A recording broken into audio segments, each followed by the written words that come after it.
Hello friends, आपका स्वागत है आपके अपनी चैनल स्टडी वेस्ट में। आज की वीडियो है मुगल वंश के दूसरे बादशाह हुमायूं के ऊपर। अगर अभी तक आपने हमारे चैनल स्टडी वेस्ट को सब्सक्राइब नहीं किया, सब्सक्राइब कर लिया, नीचे दिए बेल आइकन को जरूर दबा दें। शेयर करना बिल्कुल भी ना भूलें।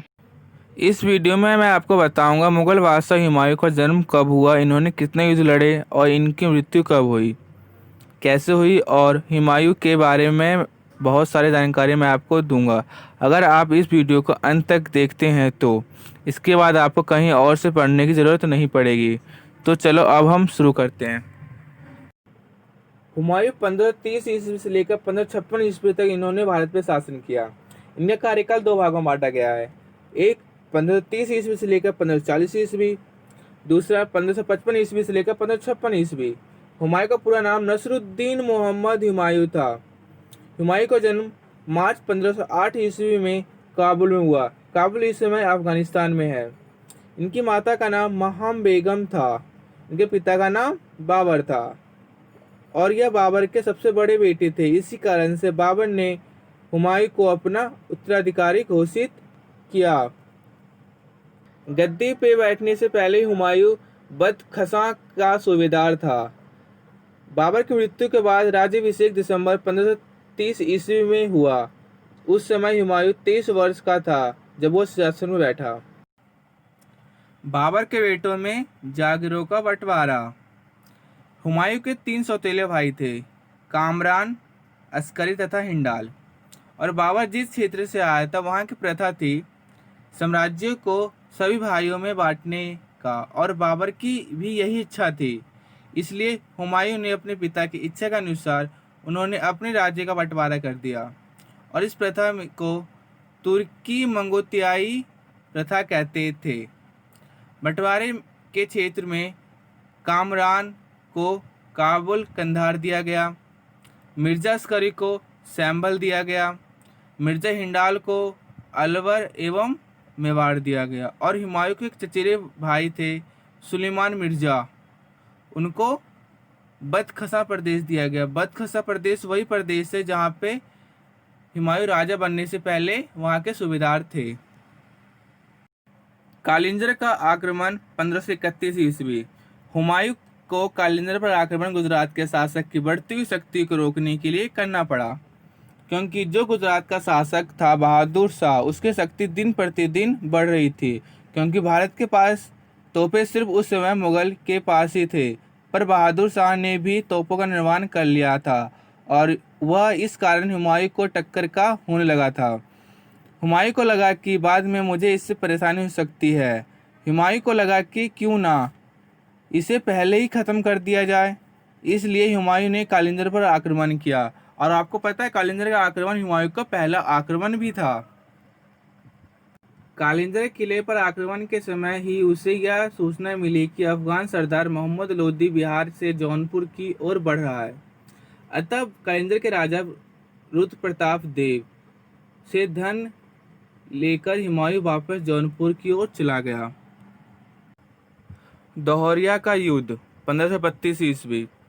जौनपुर की ओर अग्रसर हुमायूं की सेना एवं मोहम्मद लोदी की सेना के बीच अगस्त 1532 ईस्वी में दोहरिया नामक स्थान पर यह संघर्ष हुआ, जिसमें मोहम्मद लोदी पराजय हुई, और इस युद्ध में अफगान सेना का नेतृत्व मोहम्मद लोदी ने किया।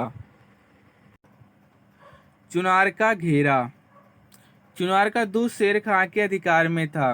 शेर खां कुशल कूटनीतिज्ञ था। वह मुगलों के साथ प्रत्यक्ष युद्ध कर अपनी सैन्य शक्ति को नष्ट नहीं करना चाहता था, इसलिए उसने हुमायूं के साथ समझौता कर लिया। हुमायूं भी गुजरात के शासक बहादुर शाह को दबाना चाहता था। अतः इस संधि में जब शेर खां के द्वारा पहल की गई तो हुमायूं ने उसे स्वीकार कर लिया। चुनार का दुर्ग शेर खां को सौंप दी गई। शेर खां ने मुगलों की अधीनता स्वीकार कर ली और 500 अफगान सैनिकों के साथ अपने पुत्र कुतुब खां को हुमायूं की सेवा में भेज दिया गया।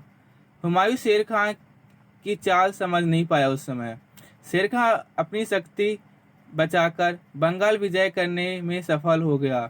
चुनार दुर्ग शेर खां को सौंपकर हुमायूं ने सबसे बड़ी भूल की अपनी लाइफ की।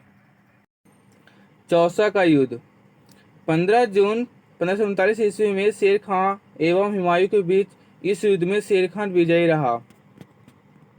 लगभग संपूर्ण सेना मुगल की तहस नहस हो गई। हुमायूं को अपनी जान बचाकर भागना पड़ा तथा उसे गंगा पार करने के लिए एक विस्ती की मदद लेनी पड़ी। हुमायूं आगरा लौटा, जहां कामरान उसकी प्रतीक्षा कर रहा था। अस्करी तथा हिंडाल भी वहीं थे। जब भविष्य की योजना के बारे में बातचीत असफल रही, तब शेर शाह से युद्ध करने के लिए रुकने के बादशाह के आग्रह के बावजूद कामरान अपनी सेना के साथ लाहौर लौट गया। इस युद्ध के बाद शेर खां ने शेरशाह सूरी की पदवी ग्रहण कर ली। बिलग्राम या कन्नौज का युद्ध 17 मई 1540 ईस्वी में शेर खां एवं हुमायूं के बीच यह युद्ध हुआ। इस युद्ध में हुमायूं पराजित हुआ। अफगानों द्वारा दबाव के कारण हुमायूं अब आगरा पहुंचा और वहां से फिर लाहौर जाने के रास्ते में दिल्ली पहुंचा। जब कामरान से मदद की सारी कोशिशें बेकार हो गई तो वह सिंध की ओर आगे बढ़ा। क्यों ना उससे हेल्प ली जाए या सहायता ली जाए। इस तरह उसका भारत से 15 वर्षों का निर्वासन शुरू हो गया। बिलग्राम या कन्नौज के युद्ध के बाद शेर खां ने आसानी से आगरा एवं दिल्ली पर कब्जा कर लिया। फिर कुछ समय के लिए भारत में मुगल वंश समाप्त हो गया। फिर भारत में शेर शाह सूरी का मीन्स सूरी वंश स्थापित हुआ। 15 वर्ष के निर्वासन के दौरान हिंदाल के आध्यात्मिक गुरु फारसवासी सिया मीर बाबा दोस्त उर्फ मीर अली अकबरी जामी के पुत्री हमीदा बानो बेगम से 29 अगस्त 1541 ईस्वी को निकाह कर लिया। कालांतर में हमीदा से ही अकबर जैसे महान सम्राट का जन्म हुआ। मच्छीवाड़ा का युद्ध 15 मई 1555 ईस्वी लुधियाना के लगभग 19 मील पूर्व में सतलुज नदी के किनारे स्थित मच्छीवाड़ा स्थान पर हुमायूं एवं अफगान सरदार नसीब खां एवं तातर खां के बीच संघर्ष हुआ। इस संघर्ष में हुमायूं की जीत हुई और संपूर्ण पंजाब मुगलों के अधिकार में आ गया। इस युद्ध के बाद मुगल वापस भारत में आ गए। सरहिंद का युद्ध 15 जून 1555 ईस्वी के इस संघर्ष में अफगान सेना का नेतृत्व सुल्तान सिकंदर सूर कर रहे थे। सुल्तान सिकंदर सूर उस समय सूर वंश के शासक थे एवं मुगल सेना का नेतृत्व बैरम खां कर रहे थे। बैरम खां बाद में जाकर अकबर के संरक्षक बनेंगे और इस युद्ध में अफगानी सेना पराजय हुई। दिल्ली पर मुगल वंश का कब्जा हो गया। मृत्यु 4 जनवरी 1556 ईस्वी को दीनपना भवन में स्थित पुस्तकालय की सीढ़ियों से गिरने के कारण हुमायूं की मृत्यु हो गई और इसे फिर दिल्ली में दफनाया गया। दीनपना भवन इस समय दिल्ली के पुराने किला में स्थित है। हुमायूं का मुगल साम्राज्य को सुगठित करने का उसका सपना अधूरा रह गया। हुमायूं ना तो एक अच्छा सेनानायक था, ना ही एक अच्छा प्रशासक, किंतु वह एक आशावादी एवं लगनशील था। हुमायूं के बारे में एक इतिहासकार लेन पोल ने कहा कि हुमायूं गिरते पड़ते इस जीवन से मुक्त हो गया, ठीक उसी तरह जिस तरह तमाम जिंदगी वह गिरते पड़ते चलता रहा। कुछ महत्वपूर्ण बिंदु जो पेपर में अक्सर पूछे जाते हैं। राजगद्दी बैठने से पहले हुमायूं बदखसा का सूबेदार था। दीनपना नामक नगर की स्थापना हुमायूं ने 1533 ईस्वी में की थी। दीनपना नगर नामक जो नगर है वो दिल्ली के पुराने किला के पास स्थित है। हुमायूं नामक रचना गुलबदन बेगम ने की, जो हुमायूं की बहन थी। हुमायूं ज्योतिष में विश्वास रखता था, इसलिए वो सप्ताह के 7 दिन अलग अलग रंग के कपड़े पहनता था। हुमायूं का उत्तराधिकारी अकबर बना, जिसे बाद में महान अकबर कहा गया। Please like and subscribe my channel.